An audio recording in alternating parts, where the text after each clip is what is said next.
Hello students, welcome to the Educational and e-learning platform powered by YAC Tech Private Limited. I am your chemistry mentor Mohammed Talha. I am here again for you with a lecture of coordination compound. तो ये हमारा coordination compound का नया lecture है जिसमें हम आप जो है वैलेंस बॉन्ड थ्योरी और क्रिस्टल फील्ड थ्योरी के बारे में बात करने वाले हैं। मे बी हम क्रिस्टल फील्ड थ्योरी स्टार्ट ही कर पाए इसमें हो सकता है, लेकिन पिछले लेक्चर में हमने आइसोमेरिज्म कंप्लीट कर ली। अब आप घर जा करके उस पर आराम से आइसोमेरिज्म पे जितने भी क्वेश्चंस आए हुए हैं वो कीजिए, आपके सारे क्वेश्चन उस पर 100% हो जाएंगे। जेई मेंस हो, नीट हो, सीईटी हो, जेई या फिर आपका एडवांस हो, या फिर आपका एमयू बीटेक हो, या एमयू बीएससी हो, या जामिया की कोई भी एग्जाम हो, या बीएचयू का कोई सा भी एग्जाम हो, उन सब के आप जो है कोऑर्डिनेशन कंपाउंड का आइसोमेरिज्म के लगाइए। इवन जो वर्नर्स थ्योरी पे जो क्वेश्चन है वो लगाइए, सारा का सारा हो गया। क्योंकि हमारे क्या क्या टॉपिक हमारे हो चुके हैं इसमें कोऑर्डिनेशन कंपाउंड में, एक बार हम गो थ्रू कर लेते हैं। वो ये है कि हमारे पास वर्नर्स थ्योरी हो चुकी है, ओके, और उसके बाद हमारे पास यहाँ पे आईपीसी भी हो चुकी है, और उसके बाद हमारे इसी में ईएन भी हो चुका है, और 18 इलेक्ट्रॉन रूल भी हमारा होता है उसी में। यानी कि उसमें अगर हम वैलेंस इलेक्ट्रॉन जोड़ दें तो ऑक्सीजन स्टेट के बाद जो इलेक्ट्रॉन निकलते हैं उसके बाद जो वैलेंस इलेक्ट्रॉन अगर हम उसको जोड़ दें तो वहाँ पे जो अगर वो उसका सम 18 आएगा तो उसको बोलते हैं 18 इलेक्ट्रॉन रूल। ये भी हमारा हो चुका है, और हमारे इसी में हमने टाइप ऑफ लिगेंड की भी बात हो गई है हमारी, और साथ में हमारे पास आइसोमेरिज्म हो चुके हैं। और ये सब अपने आप में इन सब में क्वेश्चन आता है। इन सब में क्वेश्चन कौन कौन से आते हैं? एक तो आता है आपका, अगर मैं कहूंगा तो एक आता है हमारे पास number of sorry mole of एजीबीआर से रिलेटेड आपका क्वेश्चन आता है। दूसरा आता है हमारे पास question primary and secondary valency कौन कौन सी होती है। ठीक है, तीसरा हमारे पास यहाँ पे पूछते हैं number of ions, number of ions पूछ लेते हैं, या इलेक्ट्रिकल कंडक्टिविटी पूछ लेते हैं। इलेक्ट्रिकल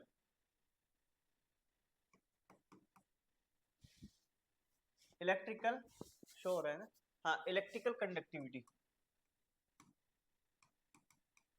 इसमें से आपसे ये कुछ भी पूछ सकते हैं। और आईपीसी नेम में तो आपका आईपीसी में नेम तो पूछते ही हैं, साथ में आपका ऑक्सीडेशन स्टेट भी पूछ लेते हैं। ठीक है ना, ये भी हमारे पास होता है। और ईएन में तो आपका पूछ लेते हैं कि कौन ईएन रूल को फॉलो कर रहा है, या कौन 18 इलेक्ट्रॉन रूल को फॉलो कर रहा है। और इसके अलावा एक क्वेश्चन और पूछ लेते हैं कि स्टेबल कौन सा होगा, ये भी इस फॉर्म में भी इसको पूछ लेते हैं। उसके बाद आइसोमेरिज्म में हमसे पूछते हैं कि स्ट्रक्चरल आइसोमेरिज्म में कौन सा हो सकता है। ज्योमेट्रिकल में आपसे पूछते हैं कि कौन ज्योमेट्रिकल आइसोमेरिज्म शो कर रहा होगा, या इसका ज्योमेट्रिकल आइसोमर इस कंपाउंड का कौन सा होगा। और तीसरा होता है हमारे पास ऑप्टिकल आइसोमेरिज्म। इन सब पे क्वेश्चन बनते हैं और अच्छे खासे बनते हैं। तो आप कोऑर्डिनेशन कंपाउंड आपका बहुत इंपॉर्टेंट चैप्टर है, क्योंकि इसमें जो है आपके क्वेश्चन सबसे ज्यादा बनते हैं। ये चैप्टर हमारा ऐसा है पूरी केमिस्ट्री के अंदर जिसमें सबसे ज्यादा क्वेश्चन इसी में बनते हैं। ओके, चलिए आगे बढ़ते हैं। तो अब हम यहाँ पे शुरू करने वाले हैं वैलेंस बॉन्ड थ्योरी। तो वैलेंस बॉन्ड थ्योरी, तो हम इसमें ज्यादा थ्योरी पे हम नहीं जाएंगे, वो आप एनसीईआरटी से पढ़ लेना। हम सिर्फ सिंपल कुछ बातों पे, कुछ चीजों पे हम यहाँ पे बात करने वाले हैं। और क्या बोलते हैं कि हम कुछ कंपाउंड यहाँ पे लेंगे, और एक कंपाउंड तो हम लेंगे हम यहाँ पे COCN का होल 6-3। एक दूसरा लेंगे हम यहाँ पे COF6-3, और तीसरा हम लेंगे यहाँ पे NiCl4 2-, और एक लेंगे हम यहाँ पे NiCO का होल 4। ठीक है, और इससे पहले आपको हम बता दें कितने टाइप के हाइब्रिडेशन हमको पढ़नी होगी। एक sp3, और एक पढ़नी होगी dsp2, और एक हमको पढ़नी होगी sp3d2, एक पढ़नी होगी हमको d2sp3। और कभी कभी हम sp वाला भी केस कर लेंगे, और कभी कभी हम sd3 वाला भी केस कर लेंगे। इतना डीपली नहीं पढ़ना है। sd3 का एक ही केस हमारे पास मोस्ट ऑफ द केस में होता है, जैसे कि KMnO4 वाला। ठीक है, या फिर हमारे पास MnO4-, ये वाला हमारा होता है। अब sp में अगर हम बात करें NH3 का whole twice plus, most of the case में ये हमसे पूछते हैं कि इसकी हाइब्रिडाइजेशन क्या होगी तो ये हमारा होता है लीनियर। इसमें अगर हम नंबर ऑफ हम ऑर्बिटल की बात करें तो इसमें होता है s और px, इसमें होता है s px py और आपका pz, और यहाँ पे होता है d में होता है dx स्क्वायर y स्क्वायर और फिर s और यहाँ पे px और आपका py। यहाँ पे हमारे पास होता है s px py pz, okay, और साथ में क्या होता है हमारे पास dx स्क्वायर y स्क्वायर और dz स्क्वायर। मैं थोड़ा सा वैलेंस बॉन्ड थ्योरी की तरफ बढ़ने से पहले मैं d ऑर्बिटल के बारे में थोड़ी सी इंफॉर्मेशन दूंगा मैं आपको, और यहाँ पे भी सेम हमारे पास यही होता है इसमें भी। और sd3 में अगर मैं बात करूं तो s होता है dxy dyz और आपका dzx, ये हमारे पास होते हैं। इस पे क्वेश्चन पूछते हैं मोस्ट ऑफ द केस में, हमारा ये वाला क्वेश्चन पूछा जाता है कि इसमें d ऑर्बिटल हमारा कौन सा इन्वॉल्व हो रहा है। ठीक है, तो थोड़ी सी इंफॉर्मेशन मैं d ऑर्बिटल के बारे में देना चाहूंगा थोड़ी सी, उसके बाद हम वैलेंस बॉन्ड थ्योरी में इसकी बात करने वाले हैं, इन कंपाउंड की। ओके, तो देखो अगर मैं d ऑर्बिटल d सबशेल की बात करूं तो इसमें 5 ऑर्बिटल होते हैं। ओके, कौन कौन से? dxy dyz dzx और आपका dx स्क्वायर y स्क्वायर और dz स्क्वायर। यहाँ पे जो ये है ये आपके ऑर्बिटल होते हैं एक्सियल, और ये जो 3 ऑर्बिटल होते हैं ये होते हैं आपके नॉन एक्सियल। क्या होते हैं?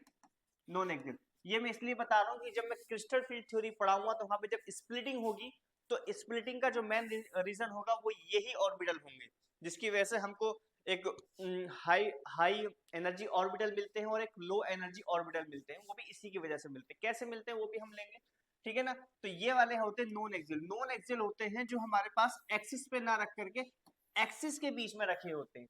ये हमारे पास x है, ये y है और ये z है। इन 3 एक्सिस के अलावा जो बाकी बीच की चीजें हैं इसको बोलते हैं हम नॉन एक्सियल। तो ये जो नॉन एक्सियल है ये इस डायरेक्शन को में ओरिएंटेड होते हैं, तो इसको बोलते हैं हम नॉन एक्सियल ऑर्बिटल। और यहाँ पे जो dx square minus y square है ये वाले हमारे होते हैं एक्सियल, जो कि x एक्सिस या y एक्सिस या फिर z एक्सिस की ओर ओरिएंटेड होते हैं। ये आपको ध्यान में रखना है, ठीक है ना। अब मैं यहाँ पे क्यों बता रहा हूँ, जब मैं CFT में आऊंगा तो वहां पे एक बार और अच्छे से एक्सप्लेन करूंगा कि ऐसा क्यों हो रहा है, मतलब ये ऐसा है तो इसका क्या होगा वहां पे। ओके, तो अब हम पहला कंपाउंड लेकर के बात करते हैं, और वो है हमारे पास जैसे कि CN का होल 6-3।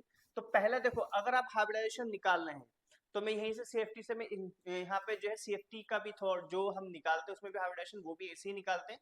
तो ऐसे ही मैं कर रहा हूँ, तो आप स्टेप बाय स्टेप आपको करना है फॉलो, क्योंकि ऐसा है इसमें जितने स्टेप है हर स्टेप पे क्वेश्चन बनता है, जितने स्टेप है हर स्टेप पे क्वेश्चन बनता है। तो पहला स्टेप तो ये है कि आपको ऑक्सीडेशन स्टेट निकालनी पड़ेगी इस कोबाल्ट की, ठीक है ना। तो हम बोलेंगे इसको हम मान लेंगे x, यानी कि कोबाल्ट पे x हमने मान लिया, और आपका CN की होती है -1 और इंटू 6 और इजिकल्स टू जितना चार्ज है वो ये हो जाएगा। तो x हो जाएगा आपका x माइनस 6 इजिकल्स टू -3, तो x इजिकल्स टू +3। तो ये रहेगा हमारे पास कोबाल्ट की जो ऑक्सीजन स्टेट आ जाएगी ये रहेगी +3। अब यहाँ पे मैं थोड़ी सी एक चीज और मैं आपको बताना चाहूंगा, जैसे कि scandium, titanium, vanadium, chromium, manganese, iron, cobalt, nickel, copper, zinc. अच्छा, इसमें मैं थोड़ा सा ऊपर ले लूं क्योंकि मैं यहाँ पे दो चीजें लिखूंगा। देखो इसका होता है एटॉमिक नंबर 21 और इसका होता है 30। तो इसमें बहुत से बच्चे जो हैं एटॉमिक नंबर भूल जाते हैं। पहली चीज तो ये कि हम इसमें एक ट्रिक याद रखेंगे, सचिन तेंदुलकर वर्ल्ड कप में फिर कोई नया कप जीतेगा, बहुत ओल्ड ट्रिक है। कोई बात नहीं, अगर आपको दूसरी ट्रिक आती हो तो आप दूसरी याद रखें, कोई वो नहीं है। मुझे यही याद है तो मैं बोलूंगा सचिन तेंदुलकर वर्ल्ड कप में फिर कोई नया कप जीतेगा। ये इस तरह से याद रखें।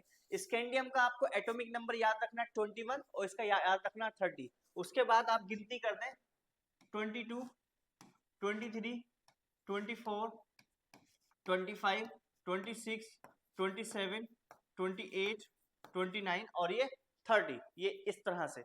अब देखो यहाँ पे जो मैं एक तो लॉन्ग इलेक्ट्रॉनिक कन्फिग्रेशन लिखूंगा और उसके बाद में कंप्रेस्ड इलेक्ट्रॉनिक कन्फिग्रेशन लिखूंगा। जो कंप्रेस्ड इलेक्ट्रॉनिक कन्फिग्रेशन है वो हमारा यहाँ पे काम आने वाला है, इसलिए मैं यहाँ पे लिख रहा हूँ। तो पहले तो आपको एक ट्रिक याद रखनी है, साथ में उसका एटॉमिक नंबर भी याद रखना है। और उसके बाद क्या हमारे पास देखो 1s2 2s2 2p6 3s2 3p6 और यहाँ पे 4s2 3d1। तो देखो यहाँ पे कितने 2 और 4 6 10 और 2 12 और 16 18 और 2 20 और 1 21 21 हो गए। अब अगर आप देखें नोबेल गैस कॉन्फ़िगरेशन में, तो हम अगर यहाँ तक का इलेक्ट्रॉनिक कॉन्फ़िगरेशन देखें तो कितने आ गए 2 और 4 10 और 18, ये आपके 18 आ गए। और 18 जो होता है वो ऑर्गन का एटॉमिक नंबर होता है। यानी कि अगर हम कंप्रेस्ड इलेक्ट्रॉनिक कॉन्फ़िगरेशन अगर हम लिखते हैं तो हम बोलेंगे यहाँ पे AR और उसके बाद ये जो हमारा बच रहा है ये इसको इस तरह से हम लिख देंगे 3d1 4s2। हालांकि हम इसको लिखेंगे ऐसे करके 4s2 3d1, लेकिन यहाँ पे कोऑर्डिनेशन कंपाउंड में जब हम हाइब्रिडाइजेशन निकालनी होती है तो हम इस तरह से लिखते हैं 3d1 4s2। अब देखो यहाँ पे आ जाओ टाइटेनियम में,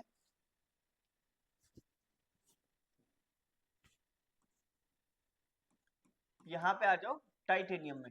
तो अगेन यहाँ पे हम आर्गन लेंगे, ओके, और साथ में 4s2 तो हमारा ऐसे रहेगा, लेकिन 3d में हम एक ऐड कर देंगे, इस तरह से रहेगा। इसी में हमारे पास ऐसे रहेगा और यहाँ पे 3d3 4s2 ये वाला जो है हमारे पास। और आपका कॉपर वाला इसमें एक्सेप्शनल इलेक्ट्रॉनिक कॉन्फ़िगरेशन होता है, तो हो जाएगा 3d5 4s1 और यहाँ पे AR 3d5 4s2 यहाँ पे रहेगा AR। देखो यहाँ पे क्या करना है हमको 1 2 3 जो लिखा हुआ है यही इस पे हमको ऐड करते जाना है, क्रोमियम के जो हमारे पास क्रोमियम इसको छोड़ के और जो कॉपर है इसको छोड़ के, क्रोमियम और कॉपर को छोड़ के बाकी सब में डी में हमको इलेक्ट्रॉन ऐड करते हुए जाना है। यहाँ पे 6 है तो यहाँ पे 3d6 हो जाएगा और यहाँ पे 4s2, यहाँ पे 7 है तो यहाँ पे ये हो जाएगा AR 3d7 4s2। अब यहाँ पे अगर हमारे पास निकिल में 8 है, 28 में 8 है, तो हम बोलेंगे AR 3d8 4s2 और यहाँ पे हमारे पास रहेगा AR 3d10 4s1, यहाँ पे 3d10 4s2 ये रहेगा इस तरह से। तो ये हमको याद रखना है। अब यहाँ पे हमारे पास जो कोबाल्ट है, तो कोबाल्ट का जो एटॉमिक नंबर होता है वो होता है 27, यानी कि AR 3d। अब हमको क्या आएगा हमको नहीं पता, तो हम देखेंगे ये वाला 7, तो यहाँ पे लिख देंगे 7 और ये हो जाएगा 4s2। बस ये वाला आपको ध्यान रखना है। और ये वाला अगर 4 है तो डी पे 5 हो जाएगा, 9 है तो डी पे हो जाएगा 10। बस इतना याद रखना, बाकी सब में जितना रहेगा 1 है तो 1 आएगा, 2 है तो 2 आएगा, 3 है तो 3 आएगा, 4 है तो 4 आएगा, सॉरी 4 है तो क्या आएगा आपका आएगा 5, ये रहेगा इस तरह से। अब ये तो हमारे पास हो गया। अब हमको इस तरह से लिखना कोबाल्ट में। तो अब जब ऑक्सीडेशन स्टेट में लिखेंगे तो ये लिखने की अब हमको जरूरत नहीं है। और हम क्या करेंगे जब हम ऑक्सीडेशन स्टेट वाली कंडीशन लिखते हैं तो उस केस में कोबाल्ट के आउटर मोस्ट में से हम इलेक्ट्रॉन निकालते हैं। तो पहले जब हम इलेक्ट्रॉन निकालेंगे वो s ऑर्बिटल में से निकालेंगे, उसके बाद अगर हमको जरूरत पड़ती है तब हम d ऑर्बिटल में से इलेक्ट्रॉन निकालेंगे। तो आउटर मोस्ट जो ऑर्बिटल है वो हमारे पास s है और s के बाद हमारे पास d है, तो हम बोलेंगे 3d6 4s0 ये रहेगा इस तरह से, ठीक है। और साथ में हम एक हमारे पास जो हमारे पास वैलेंस शेल होगी इसी की पूरी, अगर हम पूरी शेल लिखेंगे यहाँ पे 4s, उसके बाद आता है 4p और साथ में आता है 4d, क्योंकि पूरी की पूरी हमारे पास जो है शेल है 4f को लिखने की यहाँ पे अभी जरूरत नहीं है। तो अब हमारे पास क्या है कि अगर मैं इसकी ग्राउंड स्टेट बनाता हूँ तो ग्राउंड स्टेट का मतलब है कि मुझे नॉर्मल स्टेट जो हमारे पास है वही हमको ड्रॉ करनी है। तो यहाँ पे हमारे पास 1 2 3 4 5 ये रहेगा, इसमें हमको 6 electron as it is fill कर देने हैं, ये रहे। उसके बाद हम लिखेंगे यहाँ पे 4s और यहाँ पे लिखेंगे हम 4p और यहाँ पे लिखेंगे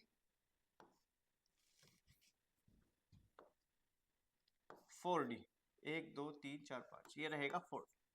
ओके अब हमको एक्साइटेड स्टेट में जाना है। एक्साइटेड स्टेट का मतलब उसमें लिगेंड आप अप्रोच कर रहे हैं और लिगेंड जो है हाइब्रिडाइजेशन में इन्वॉल्व हो रहे हैं। जब लिगेंड हाइब्रिडाइजेशन में इन्वॉल्व होंगे तो एक्साइटेशन होगा।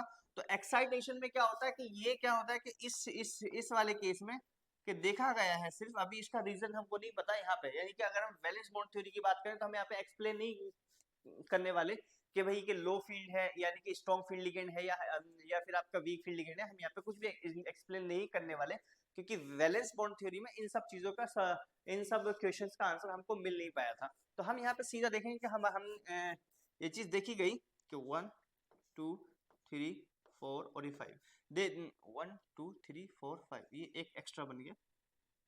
ठीक है, तो देखा गया कि इलेक्ट्रॉन जंप करके यहाँ आ जाते हैं इस तरह से, और ये वाला हमारे पास एज इट इज रहता है।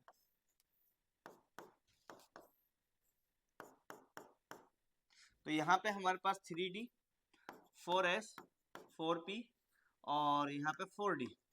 यहाँ पे जब हम Cn है तो हम यहाँ पे एक फुल लिगेंड Cn माइनस यहाँ लगाएंगे, यहाँ पे भी Cn माइनस लगाएंगे, यहाँ पे भी Cn माइनस लगाएंगे, यहाँ पे भी Cn माइनस और यहाँ पे भी Cn माइनस और यहाँ पे भी Cn माइनस। ये वाला इसकी कोई वो नहीं जरूरत, इसको हम हटा देंगे, थोड़ा सा इसको छोटा कर देते हैं।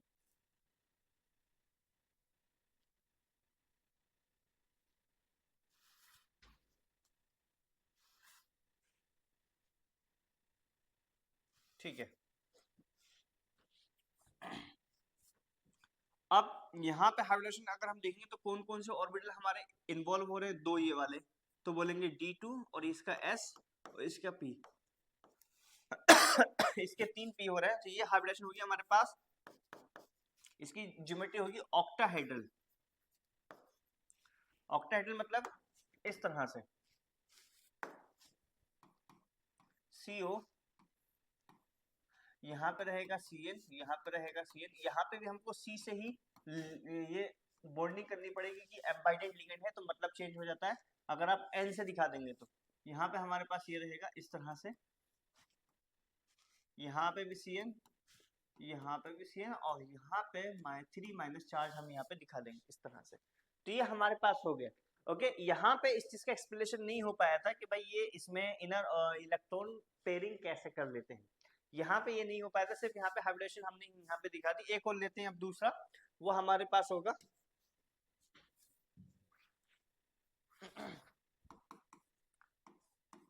COF6 3 minus.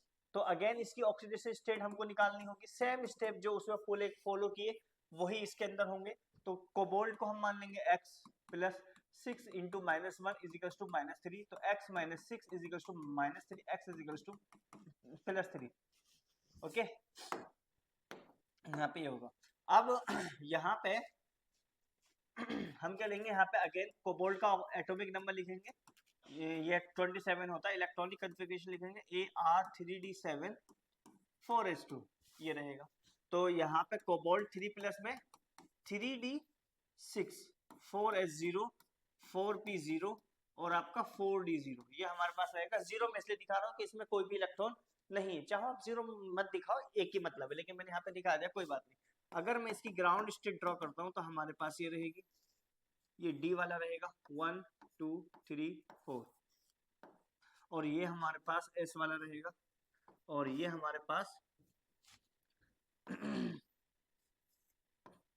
P वाला रहेगा और ये हमारे पास फिर D वाला रहेगा 1 2 3 4। इसको मैं कॉपी कर लेता हूँ,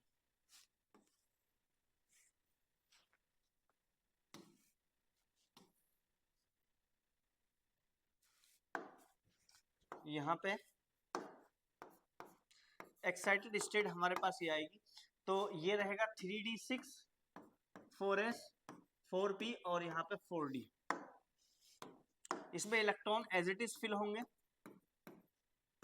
अब जब हम एक्साइटेड स्टेट में जाएंगे तो एक्साइटेड स्टेट में ये होगा कि इसमें जो हमारे पास 3D 4s 4p और आपका 4d है, तो इस केस में इलेक्ट्रॉन की पेयरिंग नहीं होती है 1 2 3 4 5 और 6। ठीक है ना, तो यहाँ पे जो हमारे पास लिगेंड अप्रोच करेगा वो यहाँ से करेगा, F माइनस रहेगा, यहाँ भी F माइनस रहेगा, यहाँ भी F माइनस रहेगा यहाँ भी F माइनस रहेगा, और यहाँ पे F माइनस रहेगा, और यहाँ पे भी F माइनस रहेगा। तो ये जो हमारे पास आ रही है इसको बोलेंगे sp3d2 हाइब्रिडाइजेशन, और इसकी भी ज्योमेट्री क्या होगी, ऑक्टाहेड्रल होगी। ओके, यहाँ पे भी अगर हम देखें तो इसकी शेप हमारे पास ये आ जाएगी।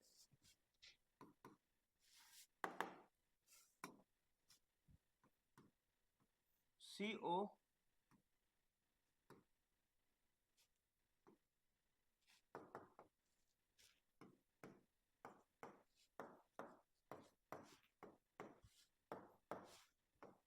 और ये -3, इस तरह से रहेगा। ठीक है, तो यहाँ पे हमारे पास पेयरिंग नहीं हो रही, पिछले वाले में पेयरिंग हो गई थी, ये चीजें यहाँ पे हैं। तो अभी हम लेंगे, बहुत सारे क्वेश्चन है रेज होंगे इसमें कि भाई ऐसा क्यों हो रहा है, वो सारे क्वेश्चन भी लेंगे, लेकिन पहले हम दो स्ट्रक्चर की बात और कर लेते हैं, उसके बाद हम उस पर आएंगे। तो हमारे पास तीसरा है NiCl का NiCl4 2-, तो यहाँ पे हमारे पास रहेगा X प्लस, और यहाँ पे रहेगा हमारे पास -1 × 4 = -2। ओके, और हमारे पास ये रहेगा x -4 = -2 और x +2, ये रहेगा इस तरह से। ओके, अब वो यहाँ पे देखो जो निकिल है, निकिल का हमारे पास एटॉमिक नंबर होता है 28, तो ये रहेगा 3d8, सॉरी यहाँ पे हम लेंगे पहले आर्गन, और ये रहेगा 3d8 4s2, और जब हम निकिल को +2 ऑक्सीजन स्टेट में लिखेंगे तो पहले हम s ऑर्बिटल के इलेक्ट्रॉन निकालेंगे, तो 3d8 तो हमारे पास ऐसे रहेगा, और ये रहेगा 4s0, और यहाँ पे लिख देंगे 4p0। अब इसकी जब हम ग्राउंड स्टेट बनाएंगे,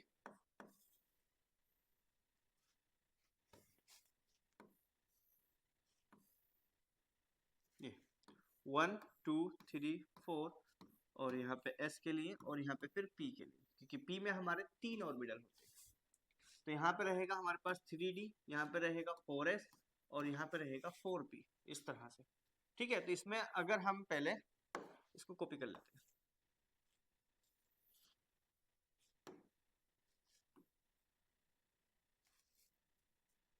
ठीक है, इसमें इलेक्ट्रॉन भर रहे हैं, तो इसमें अगर हम भरते हैं तो 1 2 3 4 5 6 7 8, ये रहेगा। और एक्साइटेड स्टेट में जब लिगेंड हमारा अप्रोच कर रहा होगा, तो इस केस में क्या होगा कि हमारे एज इट इज रहेंगे, इलेक्ट्रॉन हमारे चेंज नहीं होंगे, इनकी पेयरिंग चेंज नहीं होगी, सेम रहेगी। तो यहाँ पे हमारे पास रहेगा Cl-, एक यहाँ पे अटैक करेगा Cl-, और एक अटैक यहाँ से करेगा Cl-, एक यहाँ से करेगा Cl-। तो यहाँ पे हमारे पास रहेगी sp3 हाइब्रिडेशन रहेगी, क्या रहेगी, sp3, और sp3 हाइब्रिडेशन की जो ज्योमेट्री होती है वो होती है टेट्राहेड्रल। क्या होती है बेटा, टेट्राहेड्रल होती है बच्चों, ठीक है ना। और यहाँ पे रहेगा हमारे पास NiCl Cl Cl Cl, और यहाँ पे रहेगा हमारे पास 2-। चाहो तो इसमें आप ड्राइंग बना सकते हो इस तरह से, वैसे कोई जरूरी नहीं है, लेकिन हम यहाँ पे परफेक्ट शेप को दिखाने के लिए बनाते हैं, ये होती नहीं है। बच्चे कंफ्यूज होते हैं कि शायद ये होती है, लेकिन ऐसा नहीं है कि ये होती ही नहीं है, बिल्कुल नहीं होती, बस इसमें हल्का सा हम दिखा देते हैं और कुछ।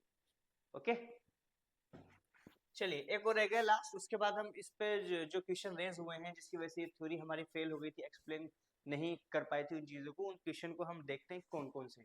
ओके, नंबर 4 हमारे पास है, वो है NiCO का होल 4। यहाँ पे देख लेते हैं नहीं, एक मिनट,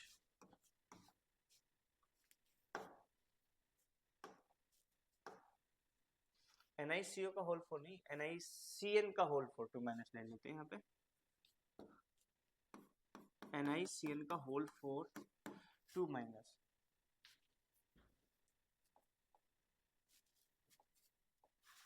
और यहाँ पे भी हम ले लेते हैं NiCN का होल 4 2-।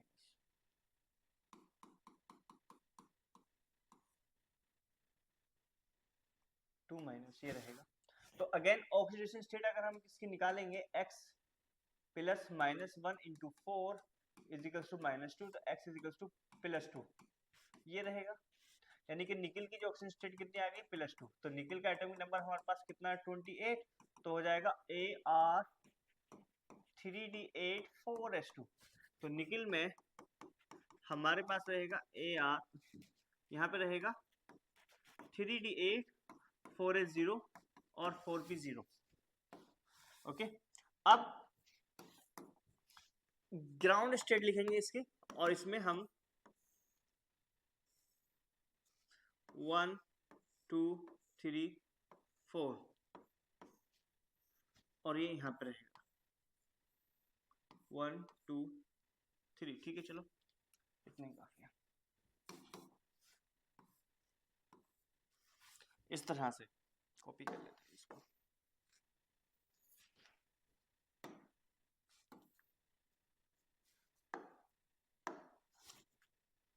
कि ये रहेगा 3D, ये रहेगा 4s, ये रहेगा 4p, ये रहेगा 3D 4s और आपका 4p।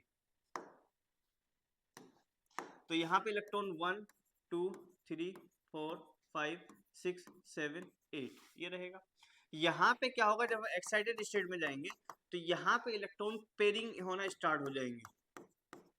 ये इलेक्ट्रॉन जंप करके यहाँ पे आ जाएगा और ये वैकेंट ऑर्बिटल हमारा यहाँ रह जाएगा। तो यहाँ पे जो Cn है वो यहाँ से अप्रोच करेगा,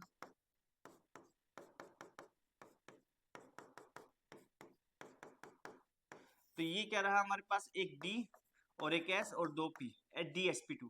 और DsP2 की जो शेप हाइब्रिडेशन चेंज हुई, तो हाइब्रिडेशन चेंज होने के साथ साथ इसकी ज्योमेट्री भी चेंज हो गई और इसकी ज्योमेट्री बनी स्क्वायर प्लेनर। स्क्वायर प्लेनर क्या बनी, स्क्वायर प्लेनर। यानी कि अगर हम देखें तो हम ये बनेगी हमारे पास NiCN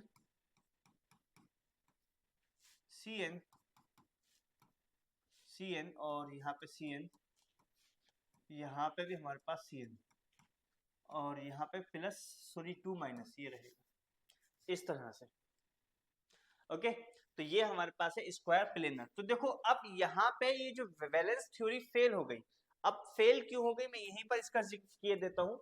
एक बात तो ये थी कि ये मैग्नेटिक बिहेवियर को एक्सप्लेन नहीं कर पाई थी। लिमिटेशन जो थे इसके, लिमिटेशन बहुत सारे थे, जिसमें से पहला था it cannot explain magnetic behaviour of same central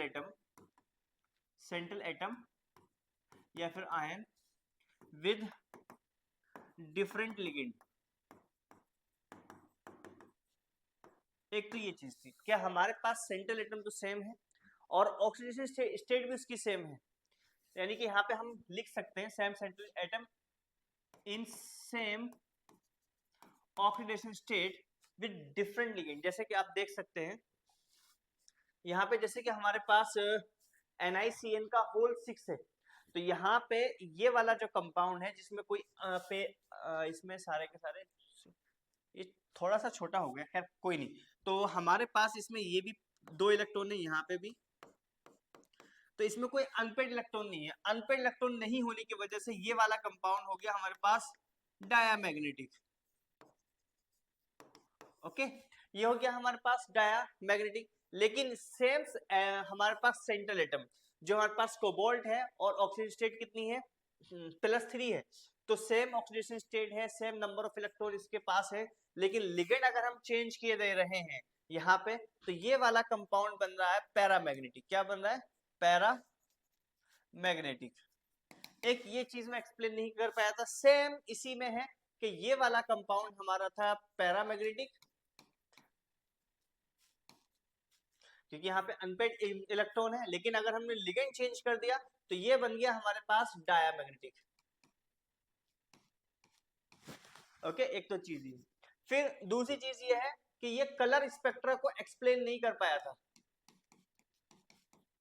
colour spectra of complex, कि भाई कलर किस तरह से शो करता है, कोई कलरलेस है, कोई कलर को शो कर रहा है, तो ये नहीं एक्सप्लेन कर पाया था। जैसे कि इसमें है तो सारे के सारे इलेक्ट्रॉन क्या है, पेयर्ड है, तो कोई भी डी ऑर्बिटल खाली नहीं होगा, तो आपका ट्रांजिशन नहीं हो पाएगा, तो ये आपका क्या हो जाएगा, कलरलेस हो जाएगा।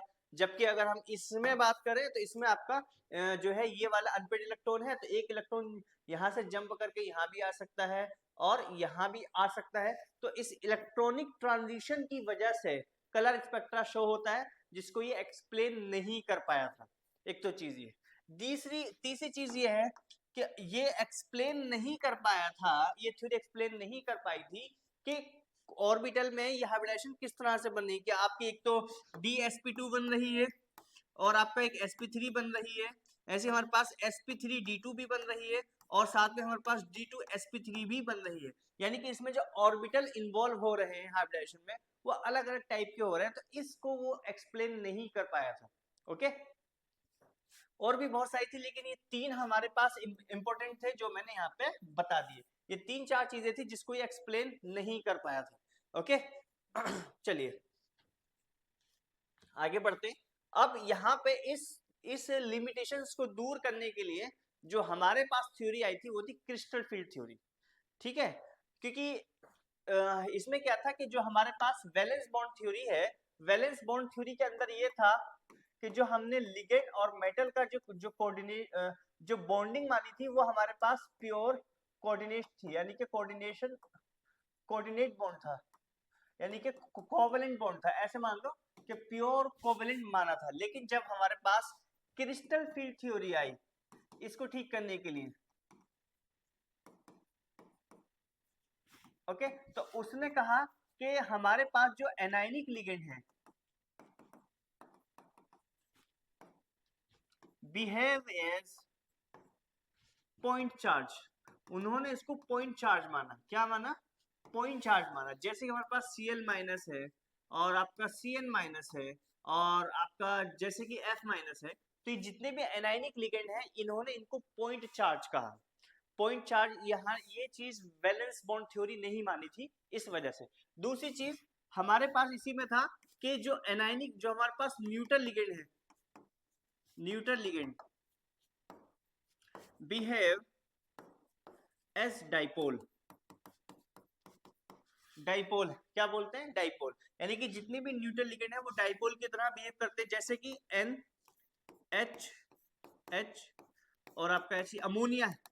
ठीक है, इस अमोनिया में देखो कि यहाँ पे इसकी इलेक्ट्रोनिटी ज्यादा है, इस पे पार्शियल निगेटिव और इस पे पार्शियल पॉजिटिव, तो ये एक डाइपोल का बिहेवियर शो कर रहा होगा। यहाँ पे भी आपका पार्शियल पॉजिटिव, यहाँ पे भी पार्शियल पॉजिटिव है। ऐसे हमारे पास वाटर है, एक्वा होता है, तो पार्शियल निगेटिव पार्शियल पॉजिटिव और ये पार्शियल पॉजिटिव। तो ये जो चीज है ये एक डाइपोल का बिहेव कर रहा है, एक तो चीज है। अब उन्होंने दूसरी बात ये बोली, तीसरी बात इन्होंने ये बोली कि यहाँ पे जो there is two type of interaction, two type का इंट्रैक्शन था। एक तो रिपल्शन इंट्रैक्शन था और एक अट्रैक्टिव इंट्रैक्शन था। ठीक है ना, तो पहला था हमारे पास रिपल्सिव, सॉरी मैं लिख दूं पहले अट्रैक्टिव अट्रैक्शन इंट्रैक्शन।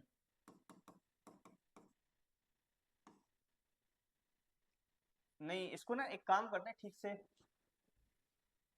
इसको ऐसे ना लिख करके मैं इसको लिखता हूं कि जैसे कि हमने यहाँ पे जो माना था कोऑर्डिनेट बॉन्ड, या फिर हमने इसको कहा था प्योर कोवेलेंट बॉन्ड, लेकिन क्रिस्टल फील्ड थ्योरी में इसको इलेक्ट्रोस्टैटिक अट्रैक्शन कहा था। क्या कहा था, ठीक है ना, the bonding between metal and ligand is electrostatic attraction. मतलब अगर मैं इतना लिख दूं बहुत है। क्या मतलब हुआ, कि मतलब कि अट्रैक्शन, इलेक्ट्रोस्टैटिक का मतलब क्या हुआ, इलेक्ट्रोस्टैटिक का मतलब है आयोनिक, यानी कि जो हम यहाँ पे क्रिस्टल फील्ड थ्योरी में जो बॉन्डिंग को मान के चल रहे हैं वो प्योरली हम आयोनिक बॉन्डिंग मान के चल रहे हैं। अब आयोनिक बॉन्डिंग हम कैसे मान रहे हैं, देखो अट्रैक्शन बिटवीन पॉजिटिव चार्ज यानी कि nucleus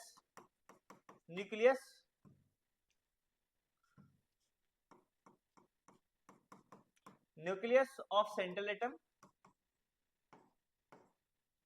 and electron lone pair of ligand. यहाँ पे तो रिपल्शन हो रहा, अट्रैक्शन हो रहा था, इसमें एक रिपल्शन भी हो रहा था, वो था हमारे पास repulsion between electrons of central atom यानी कि जो डी ऑर्बिटल में हमारे पास इलेक्ट्रॉन होते हैं present in D subshell most of the case में, ठीक है ना। वो अगर आप कहोगे सर बहुत से में तो डी में होते नहीं होते, लेकिन उससे अंदर भी होते हैं, तो उनकी भी यहाँ पे बात की जा रही है। तो present in D subshell and lone pair of ligand. तो यहाँ पे ये था कि हमारे पास जो इलेक्ट्रॉन थे और यहाँ पे जो इलेक्ट्रॉन है इनके बीच में क्या हो रहा है, रिपल्शन हो रहा है, ठीक है ना। ये चीज होगी। तो ये 2-3 पॉइंट ये थे, और एक पॉइंट हमारे पास और था, तीसरा पॉइंट यानी कि चौथा पॉइंट हमारे पास और था, जो हमारे पास डी ऑर्बिटल हैं वो क्या होते हैं, डी जनरेट होते हैं। All 5 D orbitals are degenerate and split into different energy level when ligand approach। जब ligand approach करता है तब उस केस में उसमें स्प्लिटिंग होती है, और क्या है कि उनमें क्या है कि जो लिगेंड वो आपके ऑर्बिटल होते हैं वो अलग अलग एनर्जी ऑर्बिटल में स्प्लिट हो जाते हैं। तो कैसे स्प्लिट होते हैं वो हम लेंगे, लेकिन यहाँ पे पहले हम दिखा देते हैं कि डी जनरेट क्या होता है। डी जनरेट ये होता है जब सारे ऑर्बिटल की एनर्जी सेम होती है, 1 2 3 4 5, ये हमारे पास डी ऑर्बिटल है तो सारे के सारे एक ही लाइन में है, तो इनकी एनर्जी क्या है, सेम है, तो इसको बोलते हैं हम डी जनरेट बोलते हैं। जब हमारा लिगेंड अप्रोच करता है तो उस केस में क्या होती है, डीजनरेसी ब्रेक हो जाती है और हमारे पास अलग अलग एनर्जी के ऑर्बिटल मिलते हैं। तो टेट्राहेड्रल में अलग होता है, ऑक्टाहेड्रल में अलग होता है, स्क्वायर सिलेंडर के अंदर हमारा अलग होता है, ठीक है ना। ये चीजें होती है। अब इसके अलावा छोटे छोटे जो टर्म है वो हम देख लेते हैं, उस पर हमारे क्वेश्चन बनते हैं। उसके बाद हम इसकी स्प्लिटिंग पे काम करेंगे, किस तरह से स्प्लिटिंग होती है। देखो अभी अभी आपने देखा कि हमारे पास एक बन के आया था, हमारे पास एक कंपाउंड D2sp3 और एक बन के आया था sp3d2, ठीक है। जब d ऑर्बिटल हमारा अंदर वाला होता है तो इसको बोलते हैं inner orbital complex, inner orbital complex. एक होता है हमारे पास आउटर ऑर्बिटल कॉम्प्लेक्स, कब, जब हमारे पास d ऑर्बिटल बाहर वाला होता है, ओके। एक होता है ये हो गया, एक होता है हमारे पास लो स्पिन कॉम्प्लेक्स, और एक होता है हमारे पास हाई स्पिन कॉम्प्लेक्स। इसमें क्या होता है, इसमें pairing occurs due to ligand strength. अभी मैं सिर्फ टर्म दिखा रहा हूं इसको, क्योंकि इस पे क्वेश्चन बनते हैं, अलग से कोई बात नहीं होती, इसलिए मैं यहाँ पे इसको देख लो। जब मैं स्प्लिटिंग करूंगा, इलेक्ट्रॉन भरूंगा, तब वहां पे चीजें आपको अच्छे से समझ में आ जाएंगी ये चीज क्या है। और यहाँ पे इसमें जो है पेयरिंग नहीं होती है, यानी कि हाई स्पिन कॉम्प्लेक्स के अंदर पेयरिंग क्या है कि लिगेंड की वजह से नहीं होती, वो अपने आप ही होती है। अगर वो लिगेंड की वजह से पेयरिंग नहीं हो रही है, वो अपने आप ही हो रही है, तो इसको बोलते हैं हम हाई स्पिन कॉम्प्लेक्स, ओके। एक होता है हमारे पास पी होता है हमारे पास पेयरिंग एनर्जी, इसको बोलते हैं हम पेयरिंग एनर्जी। मतलब कि अगर इलेक्ट्रॉन लिगेंड, अगर उस इलेक्ट्रॉन क्या है कि वो एनर्जी जो इलेक्ट्रॉन को ऑर्बिटल के अंदर पेयर करने के लिए चाहिए होती है, उसको बोलते हैं हम पेयरिंग एनर्जी। तो इसमें क्या होता है कि अगर पेयरिंग एनर्जी स्प्लिटिंग एनर्जी से ज्यादा है तो हम बोलेंगे वो कॉम्प्लेक्स हमारे पास लो स्पिन होगा, और हमारे पास अगर pairing energy orbit splitting energy से कम है, स्प्लिटिंग एनर्जी से कम है, तो इसको बोल देंगे कि ये हमारे पास हाई स्पिन कॉम्प्लेक्स हो जाएगा। क्या हो जाएगा? हाई स्पिन कॉम्प्लेक्स हो जाएगा। इस पे भी क्वेश्चन पूछते हैं, इस पे भी पूछते हैं और इस पे भी पूछते हैं। ये भी हमारे पास तीनों जो है इसमें हमारे पास क्वेश्चन बन के आ रहे हैं, ठीक है ना। इस पे जब मैं लाइव आऊंगा और कोऑर्डिनेशन कंपाउंड के क्वेश्चन लूंगा, सीयूटी के आपका जेई मेंस के और आपका एमयू के, तो वहां पे सारी चीजें मैं आपको दिखाऊंगा। अच्छे से नोट करते हुए आप चले, आपको सारी चीजें जो है मालूम हो जाएंगी। अब देखो यहाँ पे हम जो पढ़ने वाले हैं अगली क्लास में, हम स्प्लिटिंग के बारे में पढ़ेंगे। तो स्प्लिटिंग जो हमको पढ़नी है वो ऑक्टाहेड्रल की पढ़नी है, और यहाँ पे फिर हमको एक स्क्वायर प्लेनर की पढ़नी है, और साथ में हमको टेट्राहेड्रल की पढ़नी है। इन दोनों की स्प्लिटिंग तो सब लगभग सेम रहती है, लेकिन इसकी उल्टी हो जाती है। अब क्या होता है, कैसे होता है, ये हम लेंगे अगले लेक्चर में। अगर आपने यहाँ तक लेक्चर देखा है और आपको लेक्चर अच्छा लगा है तो हमारे चैनल को लाइक कीजिए, सब्सक्राइब कीजिए और शेयर कीजिए। ओके, मिलते हैं अगले लेक्चर में। Thank you very much.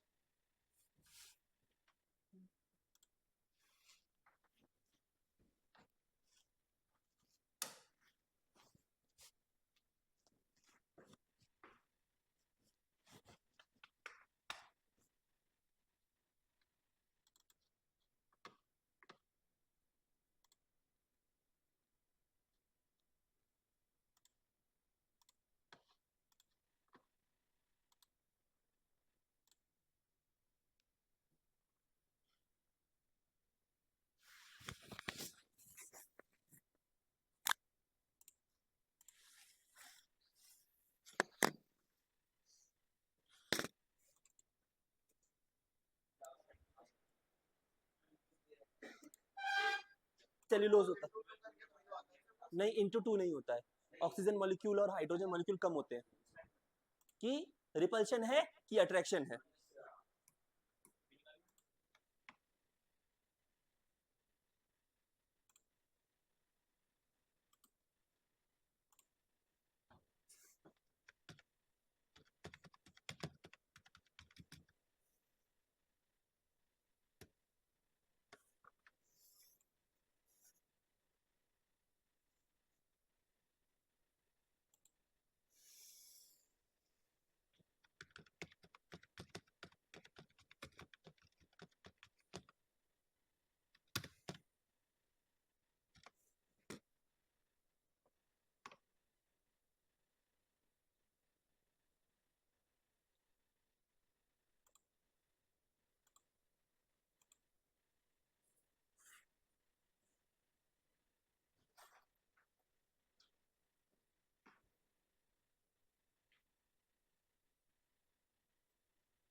पहले कर रहा हूँ मैं चेक करने के लिए कि वीडियो वही है कोई दूसरी है, तो गड़बड़ बताना है।